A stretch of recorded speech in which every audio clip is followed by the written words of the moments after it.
Hey there everyone, Matt here. I know Zach was supposed to take the reins on this one, but when he went to write it all out, he discovered he couldn't write. Should have seen this coming, but you never know until you know, I suppose. We both apologize and hope you enjoy his antics through me.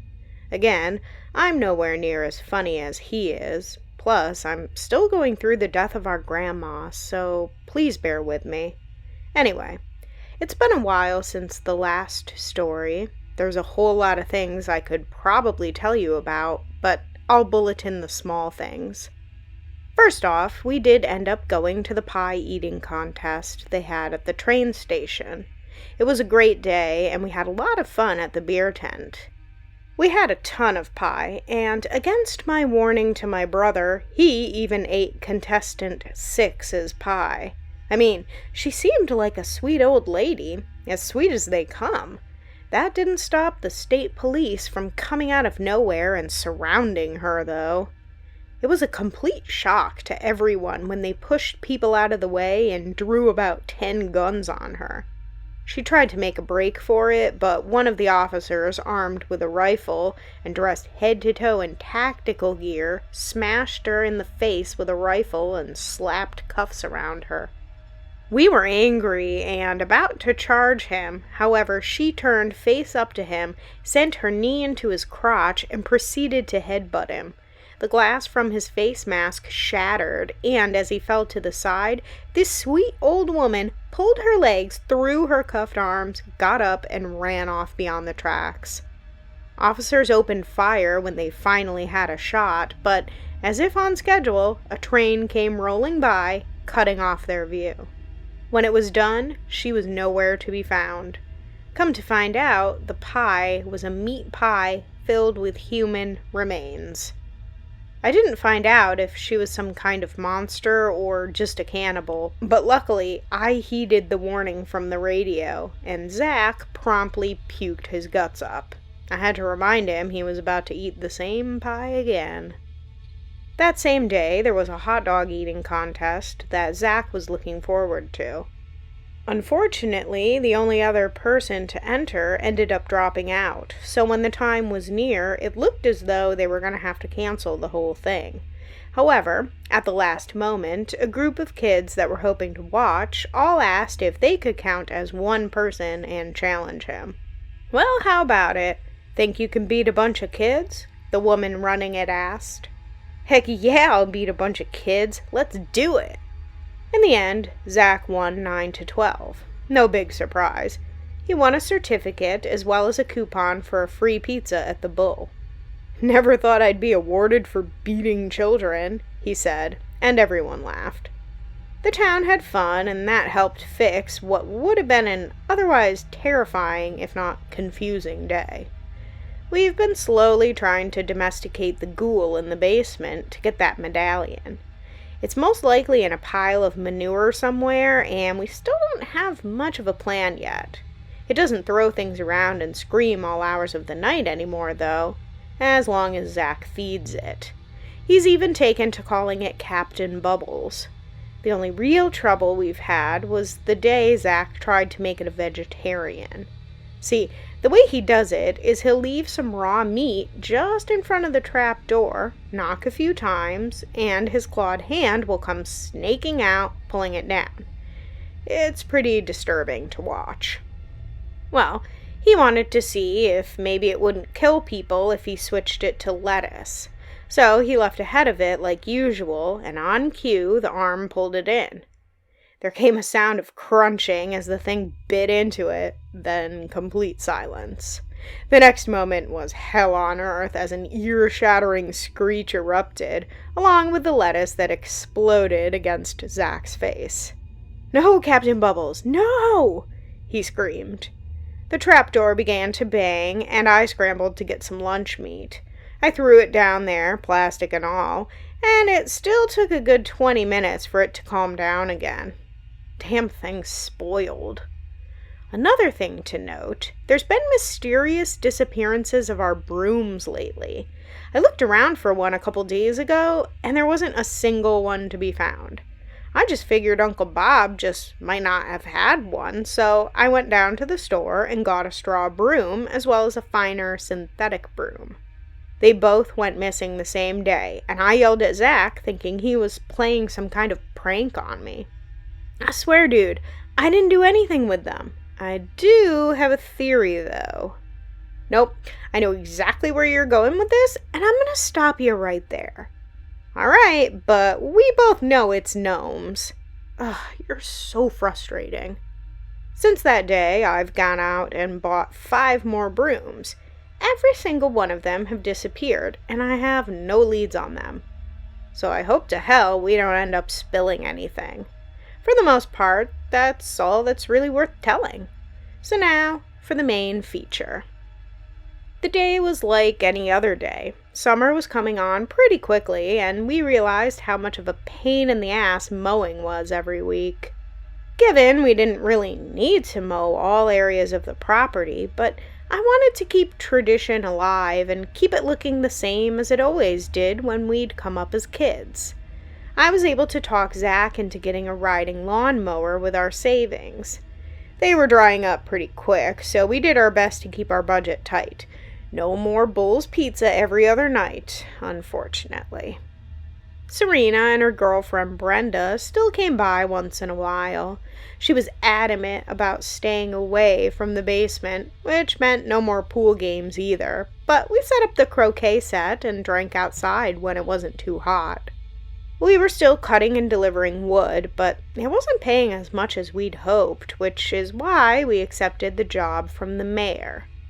This is honestly a pretty hard thing to write. I mean, I know we've had a lot of strange encounters since we moved to this town, but this was something different on its own, and I don't think I can put into words just how unsettling this was. But I'll do my best. It was very long after I got done mowing. I went upstairs to lay down and cool off for a bit, and heard the phone ring. I expected to hear Zach answer it, but eventually it hung up, and then started ringing again. Hey, you gonna answer that? I heard him huff as he got his ass off the couch and walked into the kitchen.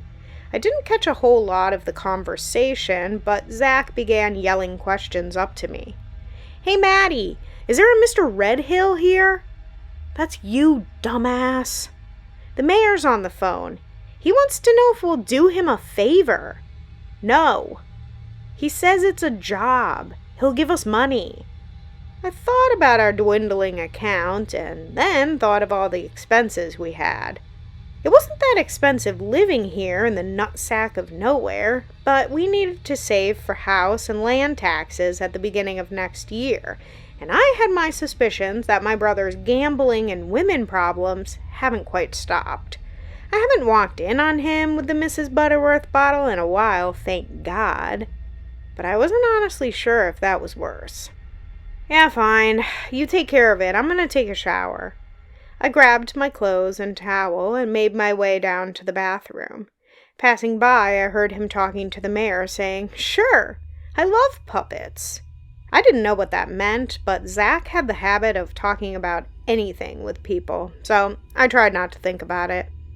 I should know better than that. I hopped in, got dressed, and asked him what the deal was. First off, the mayor gave explicit instructions not to freak out when we get to his office. Something about puppets. I don't know. Alright, that's kind of weird. What was the job? Okay, so hear me out. We're gonna become electricians. Don't think. Just say yes. What now? Well, the mayor didn't tell me a whole lot of details, but we gotta go down to his office and talk to him. But if we do this, then we can make a business of installing all kinds of stuff, like heating pumps and ACs. We'd be rich, I tells ya. I turned from my position at the coffee pot while putting a fresh pot on. Ah, I see. Get rich quick scheme. Well, I hate to tell you this, but I kind of have a fear of electricity. I don't fear it, he started, and in the 2 seconds I looked away, then looked back, he was wearing a beard. I respect it. I just blinked. I didn't know what to say and thought maybe I was finally losing it. To my relief, he pulled it off and showed me it was a fake. "I hate you sometimes," I said, taking a long, slow sip of my coffee. The town hall was about in the center of Phillips. It was a short drive, and I made the mistake of turning on the radio.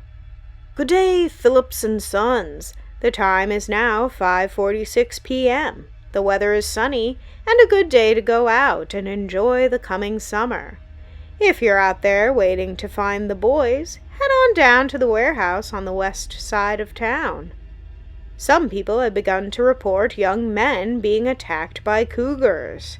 We remind you to stay away from the deeper parts of the woods, trails, and dive bars. If you come across a strange pod, please don't destroy it or touch it. It won't hurt you, probably, but it is a big responsibility. That is all for now. Please enjoy your regular broadcast already in progress." "Cougars attacking young men, eh? Now that's a problem I can handle," laughed Zach. I really wanted to know about that station. I still had no leads on where it could be, but maybe I'll look into it more when I can afford to. The building was bigger than I expected, as the town itself really isn't that big. Zach and I stepped out and into the dirt parking lot. Remembering the last time we were in one, I kept a sharp eye out for him. This was the name we decided to give to the homeless man, as he was usually walking around in high heels. I saw him a few times passing through, and saw he acquired a pink boa from somewhere. His long, messy hair now appeared to be neatly permed. Thoughts of Dr. Frankenfurter from the Rocky Horror Picture Show came to mind, along with old episodes of the Powerpuff Girls. So it seemed like an appropriate enough name. The coast was clear, and we walked through the double-glass doors. To the left of the door, a woman was at a desk answering a flood of phone calls. Someone was seeing little green men in their field. Another person was calling about trees that moved on their own. There were various oddities that the poor, tired-looking woman had to handle before having time to greet us. "Hello, how can I help you?" she asked blandly. "Hi, I'm Matthew Redhill. This is my brother Zachary. We have an appointment with the mayor." She seemed to light up at this. "Yes, Mr. Redhill, we have been expecting you. Just pass through those red doors over there." She pointed. There were indeed 2 red doors. They seemed entirely out of place for such a country building, like doors to a throne room that someone had put in a barn. I thanked her, and we made our way over. The door was heavier than it should have been, almost like there was a vacuum seal on it. After really pulling on the handle, it swung open. It was dark, aside from a lone candle in the center. Alarms were going off inside my head. It was against my better judgment to go into such a weird place, especially in this town. We looked at each other and nodded, though.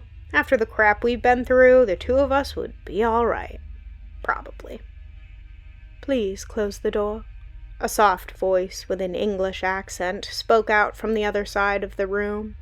With a sigh, I pulled the large door shut, and the sunlight cut out.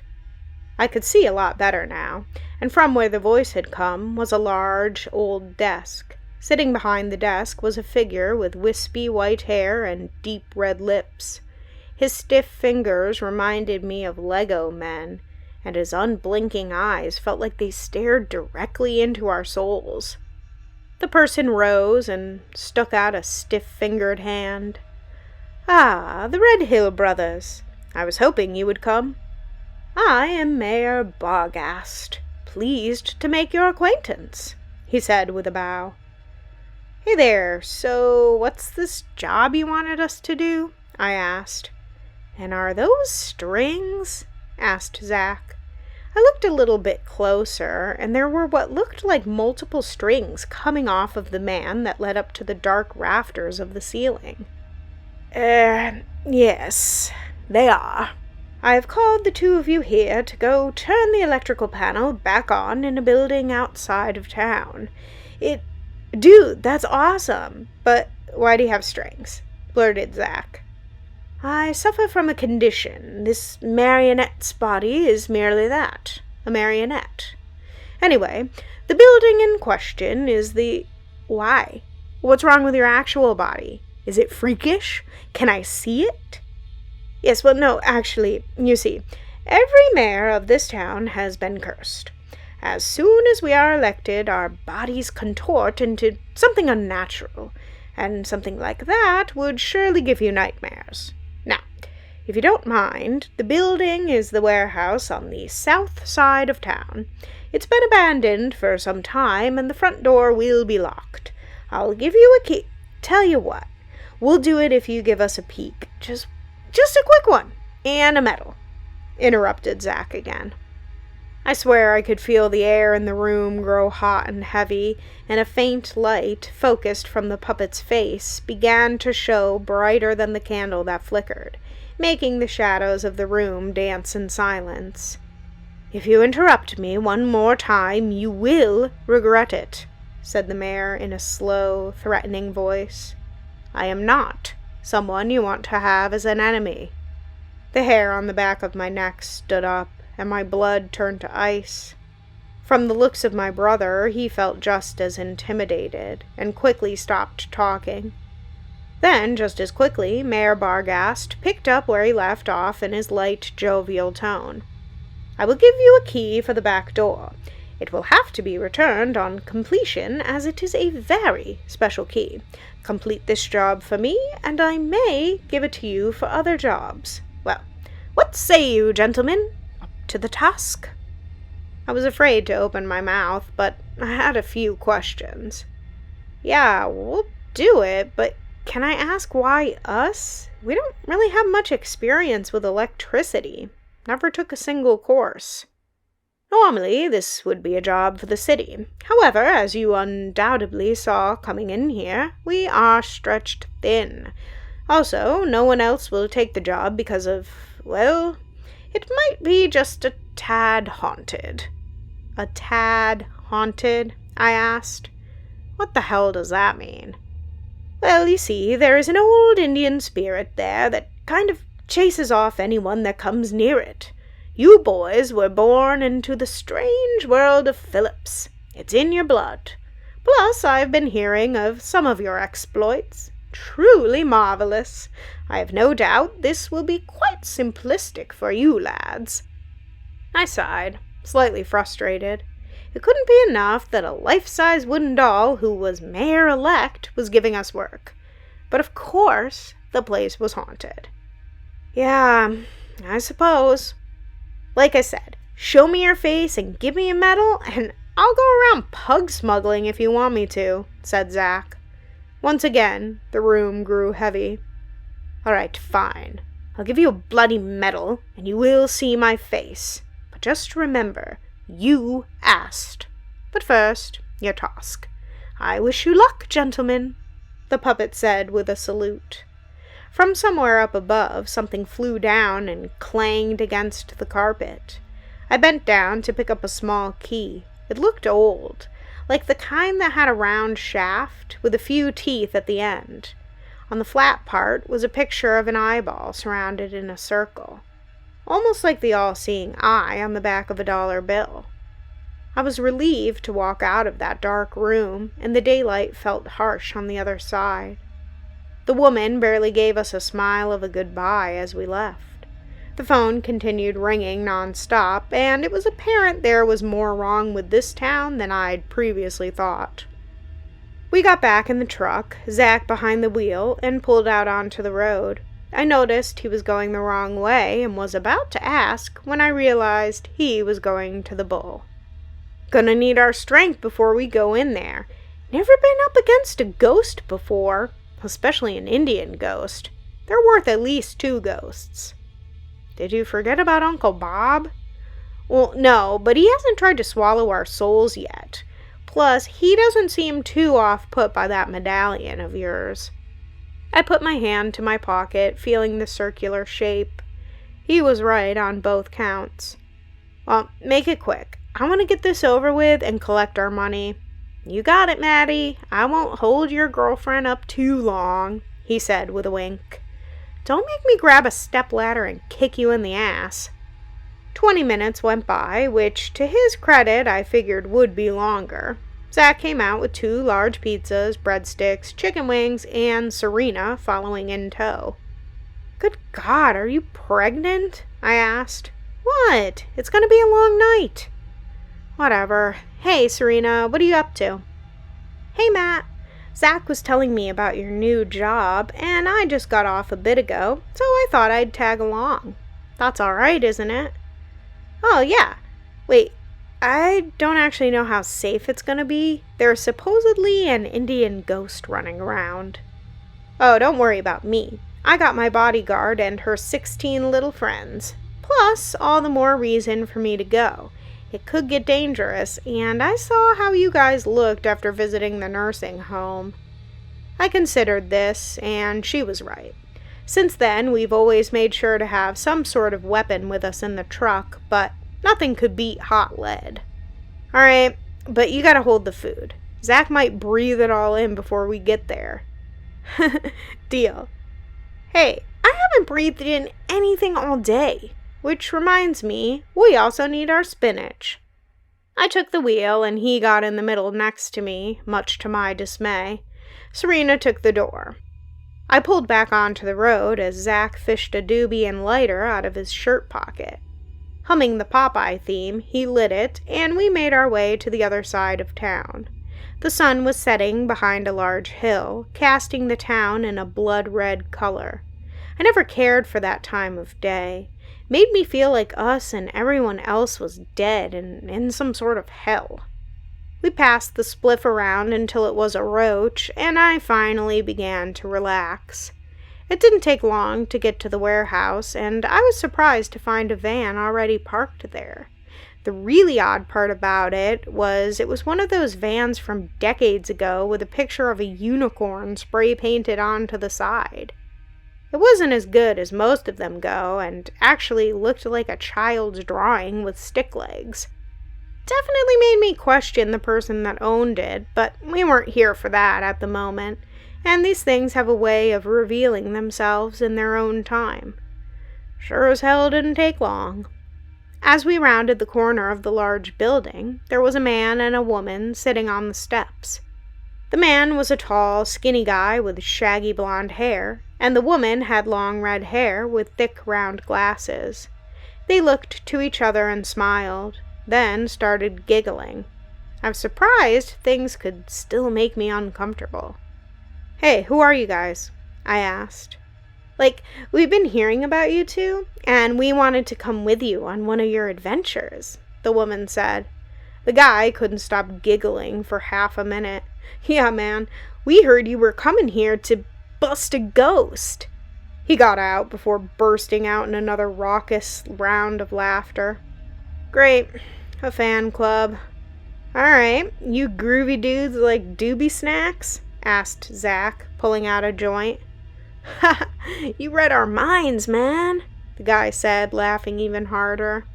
In the 20 minutes we smoked, my nerves began to turn from creeped out to annoyed.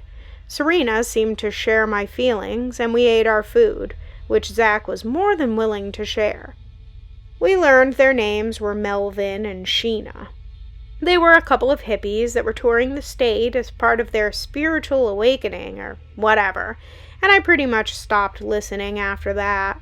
Zach got along just fine with them, of course, and when we were done sharing each other's stash, I realized just how stoned I actually was. Say what I will, but they had some amazing stuff. Alright, gang, are we ready to go solve the mystery of the missing power? I asked the group.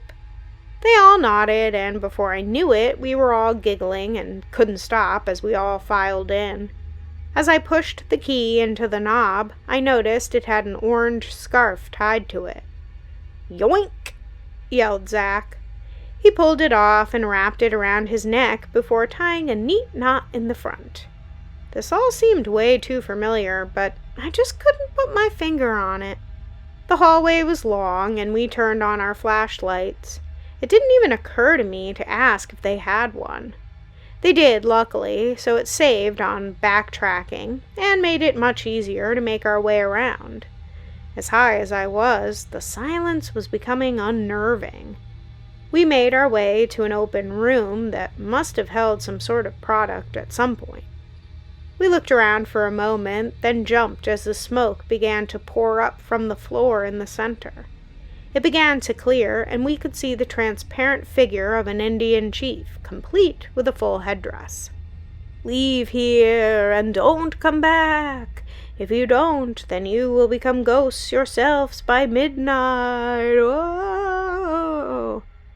Everyone was about to run, but Serena stepped forward, aimed her gun, and fired. The bullet went straight through. Great, it really was a ghost. "Jesus Christ, you have been warned." And with that, a small flash exploded, and he was gone. "I shot right through it! Nothing!" Serena yelled in disbelief. "Wait a minute, you see what I see?" "Yeah, black soot," said Sheena as she bent down and rubbed it between her fingers from where the Indian disappeared. "Why would the ghost of an Indian need fireworks?" "I'm not sure, gang, but we're gonna find out," I said. "Zach, Melvin, and Sheena, you take the ground floor. Me and Serena will take the basement." "You think that's safe?" Sheena asked. "Of course. We can cover more ground that way. As soon as we can find the generator in this place, we can turn the lights on and get the hell out of here." That's janky. "I don't know about that, man," said Zach. "Will you do it for a doobie snack?" He dug through his shirt pocket and was shocked to find he was out. "Go long," I yelled, throwing him my case. He ran backwards and reached his hands out to catch it when Melvin jumped in front of him and caught it and said, "Intercepted." We all went our separate ways. Zach and the two hippies went further into the warehouse and were already sparking up.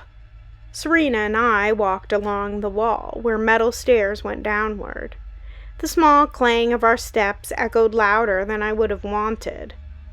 If the generator was anywhere, it would be down here, and I could be back home not giving a rat's ass about this spooky stuff. Serena followed closely behind. I could tell her nerves were on edge.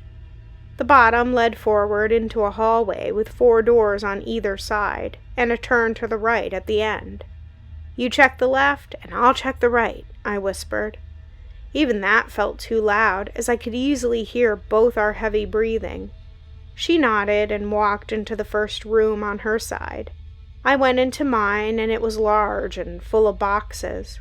I flipped the tops of a few of them off, and they were stuffed full of uninteresting papers. I began walking out when I heard something coming from the back of the room. Even with the flashlight, it was hard to see, as shelves and boxes were everywhere, but it sounded like feet scraping around. Then came the sound of a drum. It was slow at first, then began to pick up.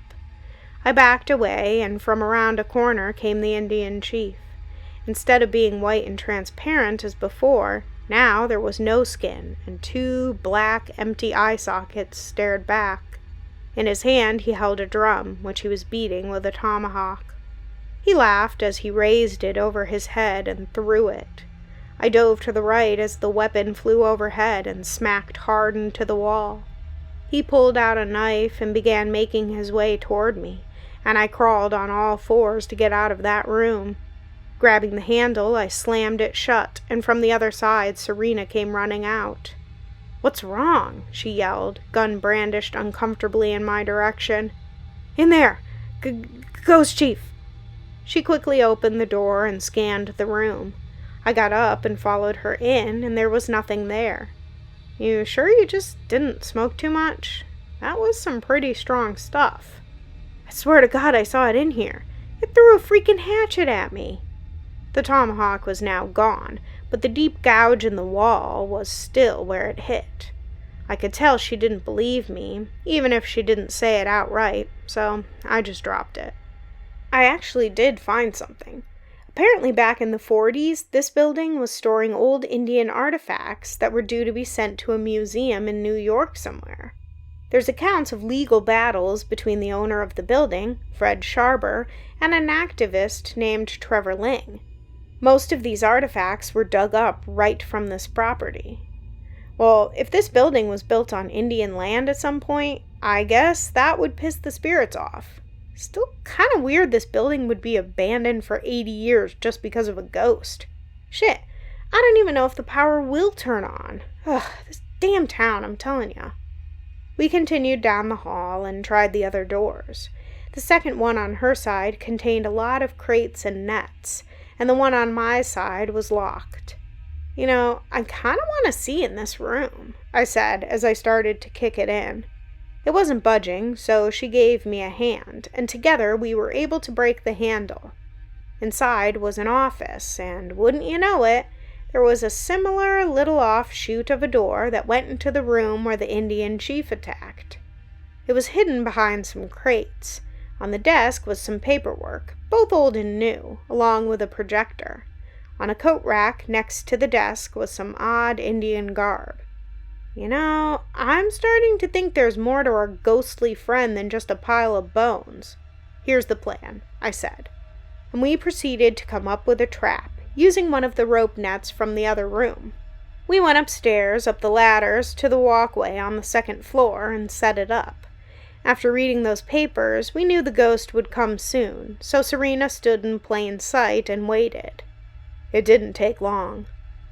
"You were told to leave. Now you will become a ghost as well," it screamed from the bottom of the ladder. She screamed and slowly backed up as the colorfully dressed skeleton made his way up and over to her, brandishing a knife. It moved closer, and when it was in position, she screamed, "Now!" I pulled hard on the rope, and the netting came up from around him. He flew up, smacking his head against the railing, and I lost my grip, making him fall once again onto the railing. Then about 15 feet to the first floor in front of me. A large pipe was jutting out of his torso, and he moaned in pain. "Oh shit, what the fuck, Matt?" she yelled upon coming down and seeing him. "Well, I'm sorry, he's heavy and I'm little. Just take the damn mask off already." She pulled it off, and the man was young, somewhere in his 20s. "Herbert Ling!" we both exclaimed at the same time. "Please, call an ambulance," he begged. Eventually, an ambulance did come, as well as an officer, surprisingly. After getting him sent to the hospital and clearing us of any wrongdoing, he asked what the story was with him running around like a ghost. "I'll handle this," said Serena. "You see, his grandfather originally started the ghost story of this place, hoping to buy it and its artifacts for cheap. It would have worked, too, if the owner, Fred Sharber, hadn't died. With nobody to inherit the place, the deed went back to the town and the bank, which refused to drop its price so ridiculously low for a ghost curse. So, Herbert here decided to take over where his great-grandfather left off. But that doesn't make sense. If the town wasn't going to lower the price anyway, why put on the whole costume to begin with? Why not just take the artifacts and go? Yeah, I don't honestly know. This town's kind of fucked up if you didn't already realize, I said. I guess there was never a ghost after all. Wait, where's Zach and the other two? Serena asked. As if on cue, moaning came down from the hall toward the front. We followed it, and the officer drew his gun. Herbert's gone. What the hell is that? She stammered. The moaning got louder, and multiple moans came from behind the door of one of the broom closets.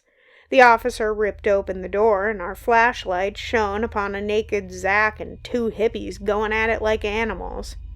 "Ah, what the hell?" I yelled, tearing my eyes away.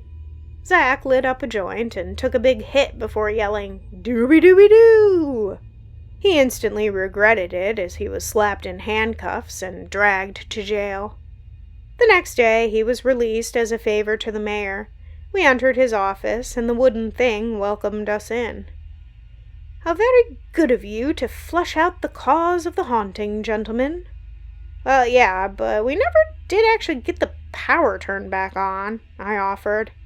"Oh, don't you worry about that, Mr. Redhill. That was merely a test. I wanted to see if you were the real deal, and you boys were quite superb. It was so unnerving to see the puppet talk and move like a person, and even look at us, but never blink or move its mouth.